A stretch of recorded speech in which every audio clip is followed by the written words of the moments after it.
आज के दिन में इस तरह प्रोग्राम करना यहाँ पे, इससे न सिर्फ आपने हमें दिखाया बल्कि आपने पूरे मुल्क को दिखाया है कि जम्मू कश्मीर नेशनल कॉन्फ्रेंस कहाँ खड़ी है। हम कोई इतनी जल्दी मर मिटने वाले नहीं हैं, क्योंकि हमने अपना मिशन अभी तक पूरा नहीं किया है।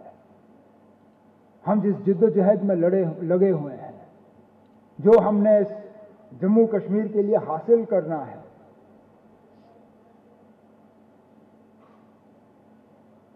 शायद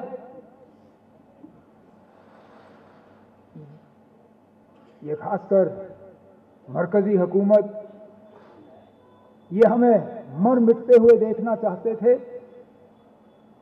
क्योंकि हम झूठ मूठ की सियासत नहीं करते, हम धोखे की सियासत नहीं करते, हम गलत चीज को सही नहीं कहते और सही चीज को गलत नहीं कहते। जो सही है वो सही है, जो गलत है वो गलत है, जो सच है उसको झूठ में तब्दील नहीं किया जा सकता, और जो झूठ है उसको जितने भी आप रंग बदल दो, जितनी बार भी आप उसको दोहराओ, उस झूठ को सच में भी तब्दील नहीं किया जा सकता। लेकिन बदकिस्मती से हमारे कुछ हुक्मरान को बार बार एक चीज दोहराने की आदत हो गई, इस उम्मीद के साथ कि शायद उनका झूठ जो है वो सच में तब्दील होगा। 5 अगस्त 2019 जब यहां जम्मू कश्मीर की खसूसी पोजीशन को खत्म किया गया, जम्मू कश्मीर रियासत को खत्म किया, जम्मू कश्मीर रियासत के 2 हिस्से हुए और दोनों को यूटी का दर्जा दिया गया, तो तरह तरह के उस वक्त वजूहात दिए गए कि क्यों ऐसा कदम उठाना उनके लिए जरूरी था। कहा कि जम्मू कश्मीर में बाहर से कोई इन्वेस्टमेंट नहीं है और इसलिए हमें 370 हटाना पड़ रहा है, ताकि यहां पे लोग जो है बाहर से पैसा लाएंगे, लगाएंगे और जम्मू कश्मीर की तरक्की होगी। कहा कि मरकज से पैसा आता है लेकिन वो पैसा जमीनी सतह पे खर्च नहीं होता, गायब हो जाता है, और यहां की तरक्याती कामकाज में तेजी लाने के लिए हमें 370 को जो है उड़ाना है। कहा कि यहां के नौजवानों के पास रोजगार नहीं है और 370 जो है यहां के नौजवानों और रोजगार के दरमियान एक रुकावट बनी हुई है। 370 हटेगा, रोजगार के दरवाजे भी खुलेंगे। फिर कहा कि यहां अलायदगी पसंद जो सोच लेके चलने वाले लोग हैं वो भी 370 की वजह से जिंदा है। कहा कि अगर जम्मू कश्मीर में और बिलखसूस कश्मीर में बंदूक का असर है, अगर वहां पे मिलिटेंसी है, तो मिलिटेंसी सिर्फ और सिर्फ 370 की बदौलत। अगर ये 370 हटा तो ना यहां कोई आजादी की बात करेगा, ना कोई आपको अलायदगी पसंद वाला मिलेगा और ना यहाँ आपको कोई बंदूक वाला मिलेगा। अच्छा, हम तो सब बंद थे, कोई गेस्ट हाउस में, कोई जेल में, कोई घर में। बड़ी मुद्दत के बाद हमें अखबार और टीवी देखने को मिला, लेकिन बीच बीच में सुनते आए कि अब ये कहा जा रहा है 370 को लेके। मैंने कहा ठीक है ना, शायद हम ही गलत, शायद हमें ही गलत फहमी होगी कि हाँ जी 370 ने ही सारा यहाँ पे माहौल बिगाड़ा रखा था। मैंने कहा ठीक है, अगर इन्होंने किया, अब देखते हैं क्या होता है। हम भी चाहते हैं यहाँ के लोग तरक्की करें, हम क्यों तरक्की के बीच में रुकावट बने। हम भी चाहते हैं कि यहाँ के नौजवानों को रोजगार मिले। अगर हमारे नारे से यहाँ के नौजवानों के रोजगार पे असर पड़े तो ठीक है, फिर इनको रोजगार मिलना चाहिए। अगर 370 की वजह से यहाँ बंदूक है तो ठीक है, फिर बंदूक भी बंद हो जाए। लेकिन आज 2021 नवंबर, मतलब 2 साल, अगस्त, सितंबर, अक्टूबर, नवंबर, 2 साल 3 महीने, लगभग चौथा महीना अब शुरू होने वाला अगले हफ्ते। मैं मजबूर होता हूं पूछने पे, जनाब, कि बताइए इन 2 साल 4 महीनों में आपने इनमें से कौन सी चीज हमें साबित करके दिखाई? इनमें से कौन सी बात जो है सच साबित हुई? 370 हटा, क्या बाहर से लोग आए इन्वेस्ट करने? क्या कारखाने लगे? क्या बाहर के होटल के मालिक आए और उन्होंने कहा कि हाँ जी अब मैं डोडा में होटल बनाऊंगा?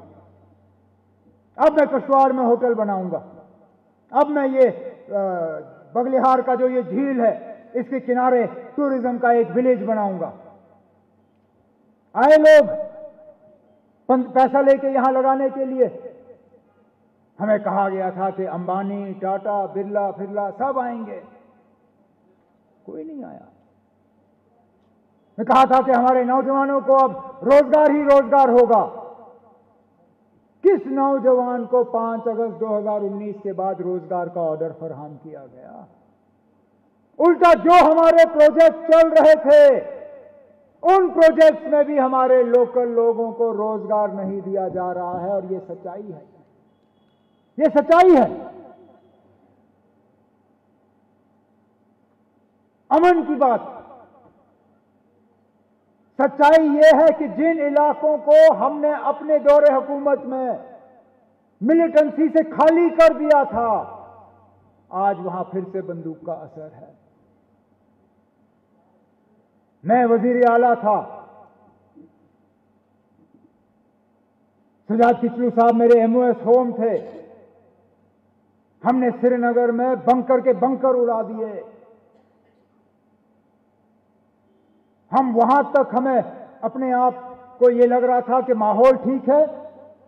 हम अफवाह पे बात शुरू कर गए थे कि अब इन इलाकों से अफवाह को भी उठाया जा सकता है, क्योंकि अब यहां पे मिलिटेंसी का कोई नामो निशान नहीं रहा। आज देखिए ना, श्रीनगर का कोई कोना जो है वहां कोई इंसान अपने आप को महफूज नहीं समझता। श्रीनगर, बाकी इलाकों की तो दूर की बात है। कुपवारा से लेके टनल तक जिन जिन इलाकों को मिलिटेंसी से खाली किया गया था, वहां दोबारा मिलिटेंसी पैदा हुई।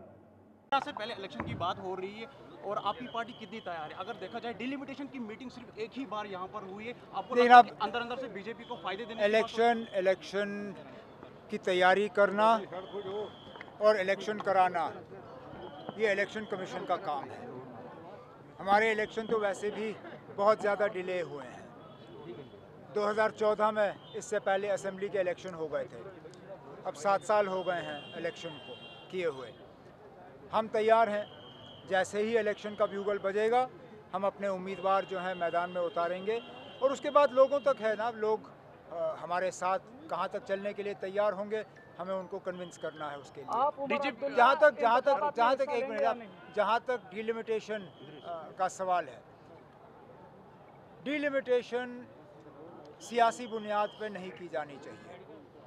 डिलिमिटेशन के लिए बेसिस सिर्फ और सिर्फ आपका सेंसस है। सेंसस के डेटा के मुताबिक आप लोग वो भी 2011, क्योंकि इस साल का सेंसस हुआ नहीं है, 2011 के सेंसस के मुताबिक जो डेटा कहे उस हिसाब से आप फैसले कर लीजिए, उसमें फिर किसी को एतराज़ नहीं हो सकता। आप उमर अब्दुल्ला इलेक्शन लड़ेंगे या नहीं? लेकिन अब आपको डोडा से उसमें क्या मतलब है ना? नहीं लड़ना चाहिए। उससे डोडा को क्या लेना देना? मैं कश्मीर वहाँ बीरवा से इलेक्शन लड़ा हूँ। मैं इलेक्शन लड़ूंगा नहीं लड़ूंगा उससे डोडा में क्या है? पार्टी जम्मू कश्मीर के हवाले से बताती है कि हम हिंदुस्तान के और हिंदुस्तान के साथ हैं, और कश्मीर में कहते हैं कि कश्मीर हमारा, जैसे कि आपका तराना है कि लहराएगा, कश्मीर का झंडा लहराएगा, हिंदुस्तान का झंडा क्यों नहीं लहराएगा? किसने कहा हिंदुस्तान का झंडा नहीं, मगर आपका तराना यही है ना कि लहराएगा, कश्मीर का झंडा लहराएगा। जम्मू कश्मीर का भी झंडा लहराता है। लेकिन ये क्या है, डीजी साहब का कहना चाहिए? हमारे 2 झंडे थे, लेकिन हमने अपने झंडे को लहराते हुए क्या हिंदुस्तान का झंडा नीचे किया? आप मुझसे सवाल कर रहे हो, क्या 15 अगस्त को मैंने कौन सा झंडा चढ़ाया ना? मुल्क का चढ़ाया या रियासत का चढ़ाया? क्या चढ़ाया मैंने? नहीं, कौन सा झंडा चढ़ाया मैंने? हिंदुस्तान का झंडा। बस ठीक है। 26 जनवरी को कौन सा झंडा चढ़ाया मैंने? हिंदुस्तान का झंडा। ठीक है। और फिर 13 जुलाई को कौन सा झंडा चढ़ाया मैंने? हिंदुस्तान का। तराने में क्यों है? तराने में क्यों है? क्योंकि हमारा रियासत का झंडा है ना, अब हमारा हक है उस रियासत के झंडे को लहराना। वो पार्टी का तराना है। डीजी का ये कहना है कि कश्मीर में जो है कुछ पॉलिटिकल पार्टी जो है लोगों को उकसा रहे हैं, उनका निशाना आपकी पार्टी है और PDP। समझा नहीं क्या? डीजीपी का ये बयान आ रहा है कि बीजेपी का डीजी पुलिस, हाँ, उनका ये कहना है कि कश्मीर में कुछ पार्टियां जो है लोगों को उकसा रही हैं, उनका निशाना आपकी पार्टी और PDP पार्टी है। मैं कह नहीं सकता हूँ ना, ये सवाल आपको DG साहब से करना होगा। हमने ना कभी लोगों को उत्साया है, ना आगे भी हमारा लोगों को उत्साहने का कोई प्रोग्राम है। हम तो यही कहते हैं कि हुकूमत सही तरीके से अपने काम को अंजाम दें। लोग खुद ब खुद खामोश हो जाएंगे, लोग खुद ब खुद शांति में रहेंगे। लोग लोग परेशान हो जाते हैं जब हुकूमत की तरफ से गलतियां हो जाती हैं। हमने हैदरपुरा का एनकाउंटर नहीं किया, लोगों ने हैदरपुरा का एनकाउंटर नहीं किया, उसमें बेगुनाह लोग हमने नहीं मारे। अगर लोग नाराज़ हुए तो उसका कसूर हम तो उसके कसूरवार नहीं है ना। जो कसूरवार हैं उनको आप सामने लाइए। सुनने में आया डिलिमिटेशन का ड्राफ्ट बन चुका है जम्मू प्रोविंस में।